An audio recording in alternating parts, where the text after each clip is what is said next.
Hello my friends and welcome to the Electric Viking. Fantastic to see you here. For those who have already subscribed, guys, thank you very much. Great to see you again. For those who haven't, well, I'd be stoked if you subscribed or threw down a like for the video. It really helps support the channel and keep things going in the right direction. Now, some more good news. I've been reporting for a long time now on an inflection point in EVs. Some of you say I do it ad nauseum and you're sick and tired of hearing it. Sorry, it's going to keep on happening. Experts have been saying there would be an inflection point for EVs in 2023. But I've just reported a couple of weeks ago that it has in fact already happened. Yep, it's already happened. And who's done it? Well, I believe BYD has done it. BYD has said that the cost of batteries for them at a kilowatt hour cost is now below $100 US. $100 US was supposed to be the inflection point. BYD says that their costs are now $96 US per kilowatt hour. And interestingly enough, Tesla, it is now rumored, and Tesla has not denied the rumors, neither has BYD, is likely to use BYD blade batteries in its new Tesla Model 2, which I think will come to market next year. Not sure what the Tesla Model 2 is? Check out the link in the description below for my video about the Tesla Model 2. Now, the Tesla Model 2 is a $25,000 US small car. Probably something similar to a Toyota Corolla, except with a much bigger interior than the tiny interior of the Toyota Corolla, which is sort of a biggish looking hatch with a small interior. Now, that's one of the downsides to ICE cars. Packaging doesn't really work very well. Now, like I said, I believe, and I reported on the EV industry already hitting that inflection point. I believe the price of CATL's batteries is similar, if not lower than BYD's. Therefore, we are technically already there. And if you look at the price of EVs in China, you can't but admit it's true. We are in fact there now. That is the awesome news here, right? Recently, Elon Musk just said that electric cars are at an inflection point and EVs are the only way forward. Now, Giles Parkinson from The Driven reported, Tesla CEO Elon Musk has declared that the electric car market is at a global inflection point.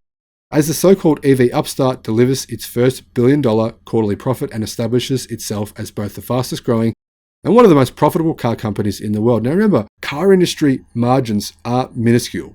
Profit margins in the car industry average around 8 to 9% per year. And yet, Tesla has reported profit margins over the last quarter of around about 26%.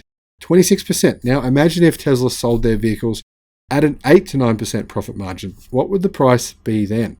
It is now clear to the public that electric vehicles are the only way forward, Musk said in what might turn out to be one of his last appearances at the company's quarterly investor call, unless he has something important that he needs to say. The Q2 result delivered roughly on analyst expectations. It included net income of US $1.14 billion and quarterly revenue of US $12 billion, with auto revenue beating US $10 billion for the first time. Tesla made and delivered 200,000 vehicles in the quarter, and its Model 3 and Model Y established themselves as the leader in many markets worldwide. And Tesla's net operating margin doubled to more than 11%. New data shows that plug-in electrics now account for 19% of new car sales in Europe. 19%. And in June, the Tesla Model 3 beat the next three most popular EVs combined. In June, the Tesla Model 3 beat the next most popular three EVs combined. Now, this is without Tesla having a Gigafactory in Berlin operational. I say that like it's the Death Star, don't I? But anyway, this is without Tesla having a Gigafactory in Berlin operational. A Gigafactory in Berlin which will produce 4680 battery cells and therefore enable Tesla, for amongst a range of other reasons, to reduce the cost of their cars in Europe dramatically by at least 20%. Imagine how many vehicles Tesla can sell in Europe when not only are they able to make more of them, but they're able to sell them at a much lower cost with a greater range. Now the company is going to accelerate production, with new factories to open soon in Texas, from where Musk appeared on the call, and like I said, also in Berlin. We might be the fastest growing company in history for a large manufactured item, Musk said. Maybe the Ford Model T. I'd like to know who did it faster. Guys, in the comments, let me know if you know the answer to that question. I'll be fascinated to know. Morgan Stanley analyst Adam Jonas echoed that view in an email to clients after the result. Tesla is not only among the fastest growing auto companies in the world, it is also the most profitable, he said. He also noted that Tesla's profit margin was better than most established German and premium market players, and despite negative contributions from the Model S and Model X, which had production suspended in a significant refit and upgrade earlier this year. Jonas said he expected margins to increase further once I believe it's highly unlikely there'll be a Gigafactory in Australia, maybe a battery Gigafactory, but not a car Gigafactory.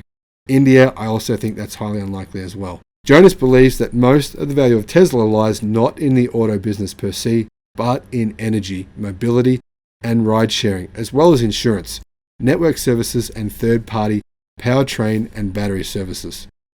But Tesla has many short-term hurdles to overcome yet, including the challenge of ramping up production of the Model Y and getting new products, such as Cybertruck and the Semi, to the production line in the face of shortages of battery cells and semiconductors. Now, I said most people do not understand just how painfully difficult it is to produce new cars, noting that Tesla and Ford were the only two US car companies that had not gone bankrupt. And I think that's generous on Ford's part considering the bailouts that they've received. Now, there have been hundreds of car startups in the United States and outside the United States, so the thing that's remarkable is that Tesla didn't go bankrupt in reaching volume production, he said. That's the amazing part, because everyone else, because they all thought the prototype for the idea was the hard part, but it is trivial by comparison with actual production.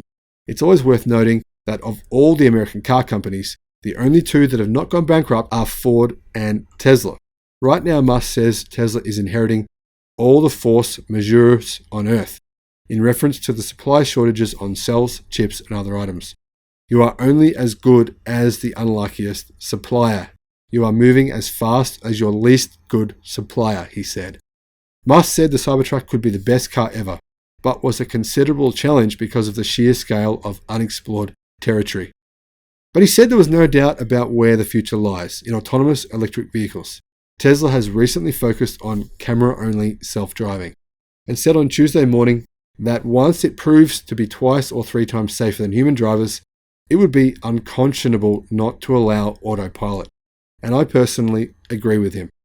We need to make full self-driving work to make it a valid subscription. Once we have it deployed, the value proposition will be clear. It will be a rare individual who doesn't use it. And I have to agree with that too. I'll be using it. Things are heading towards a fully autonomous electric vehicle future, Musk said. The value of a fully electric autonomous fleet is insanely gigantic. It boggles the mind, really. It will be one of the most valuable things ever done in the history of civilization. On that note, analysts such as Jonas completely agree. He says that Tesla will not be so much an auto company as a platform for a myriad of services. And in the short term, the face of supply shortages is also well placed. We believe the next 2 or 3 years of growth will be largely dictated by who has access to the greatest volume of low-cost batteries reliably sourced, Jonas wrote in a recent report. Using a bread truck analogy for battery cells, we think successful EV players will be the ones closest to the bread truck. Tesla owns the bakery. Now, last year there were 3.2 million EV sales globally. That's pure EVs. EVs are at 2.5 million in June this year. That means over a rolling 12 months, we have 4.5 million sales. However, the second half of the year is typically 55 to 60% of the first half. 2021, therefore, means we'll see around about 6 million EV sales, a doubling of the number of EV sales we saw last year. Now, nudging 10%, which sees the tech S-curve accelerate, the Osborne effect will further kill ICE vehicle sales, which peaked in 2017. The ICE car is over. It's dead. If you're investing in it, I highly advise you get out immediately. This is my warning to you. If you're investing in a vehicle company that is predominantly an ICE manufacturer, there is significant pain to come because we've reached the inflection point and the future is here. And what a great future it will be. Thank you for watching the channel. I look forward to seeing you on the next one. Bye-bye.